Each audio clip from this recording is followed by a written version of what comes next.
mga nagko-comment dyan, tapusin nyo muna yung video para malaman nyo kung ano yung totoo. So kakadating lang natin mga preng, as you can see tumutunog pa yung ano niya, yung engine fan niya. Yan, yung radiator fan ang tawag ata niyan, I don't know. So update ko lang sa pag-apply natin ng GT or yung tinatawag natin na gas treatment mga preng. Sobrang daming pagbabago sa motor ko. And take note, ayan na yung tinakbo ng motor ko. Ayan, 79,000. Tapos yung mga experience ko lang dito mga preng, ang dami. At gumastos pa tayo ng mga ilang libo din dahil dun sa GT na yon yung gas treatment na yon. So kasi nga yung una nga nasira sa atin is yung dito mismo. Pasensya na, medyo madumi yung motor natin. Ayan, maraming judgmental dito. So malakas yung ulan kagabi, so ayan, hindi ko pa siya nalinisan. So yung unang nasira talaga sa motor ko mga preng is ito, starter motor ata to, correct me if I'm wrong, yung may magnet sa loob. Yung magnet yung nawasak mga preng sa loob niyan. Ayan.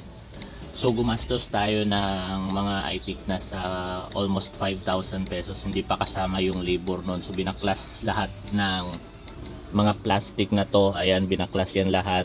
Saka nilinis na rin ng mekaniko. Ayan, shoutout sa nagpaayos, sa pinaayusan ko ng motor ko. So ayun na mga preng, for the first time na trinay ko siya sa isang safe road na matuwid, which is walang masyadong dumadaan that time, that hour. So umabot siya ngayon na-try ko ngayon yung fifth gear ko mga preng, umabot siya ng 120 yung takbo niya. Tapos yung maximum ko ngayon this year, yung pagka-apply ko na ng gas treatment at napalitan ko na yung nasira dyan, yung motor na yan or starting motor bang tawag niyan, umabot siya ng 137 yung takbo ko. Trinay ko lang yun mga preng, hindi ako talagang chinek ko lang talaga sa isang safe na asphalt na road, tapos hindi masyadong madami yung mga sasakyan na dumadaan. So yun, so ngayon yung problema ko na lang is itong LED. Ayan, so as you can see, yung sa itaas ng mga number 2, di ba wala na siya. So may mga part na napundi na dahil nga sobrang tagal na to. At syempre hindi naman talaga sobrang tagal, I think 5 years old na tong motor natin. So yung napalitan ko pa lang nito is yung, ayun ang sinasabi natin, yung starter motor or starting motor, ano bang tawag dyan, correct me if I'm wrong, ilagay nyo sa comment section para makorek ako mga preng. Tsaka yung dito sa may upuan, wait lang. So dito mga preng, so ayan, alikabok pa rin. Ayan, ito mga preng, nasira na to sa akin mga preng. So bago na to siya mga preng, isang set ng ganito. Tsaka yung ano tawag niyan, yung malalaman mo kung ilan na lang yung natirang fuel sa motor mo. So parang dito pa rin yun siya mga preng. So isang set yun. At tsaka yung anong tawag dun, yung dito, yung T-virus, tensioner bang tawag yan, ouch. Tensioner mga preng.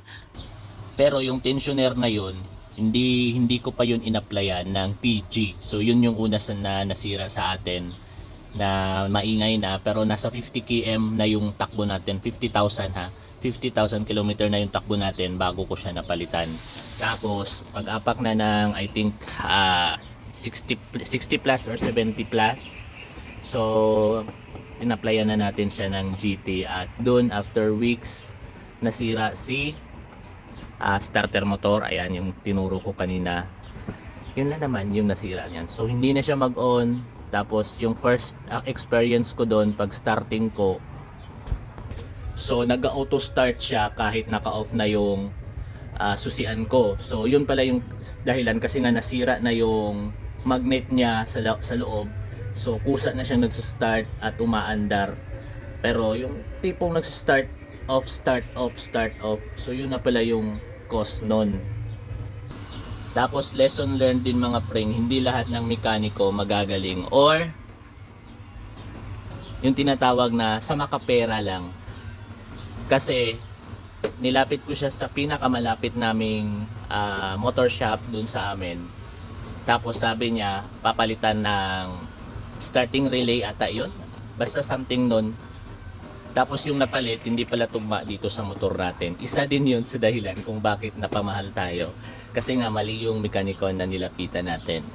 Kasi mga preng, iba yung FI sa yung mga hindi FI, yung mga naka-carb, yun. Sabi ng mekaniko ng Honda, may differences talaga sila pagdating sa mga ganun. Kasi nga yung nilagay dito, yung pang-carb na hindi pala pwede sa FI kasi nga iba yung kuryente na binibigay niya or nare-receive niya at binibigay niya, parang ganun.